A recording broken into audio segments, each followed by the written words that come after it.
அளவோடு பிள்ளை பெற்று நீ வளமாக வாழ வேண்டும். எளிதான வழிகை உண்டு, அது எல்லோருக்கும் தெரியும். இன்று விளையாட்டில் இன்பம் மலராதோ, விலைவாசி போல உயராதோ.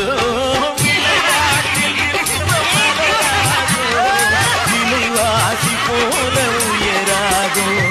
வாராயன் தோழ வாராயோ, மணப்பந்தல் காண வாராயோ. 16 பெற்று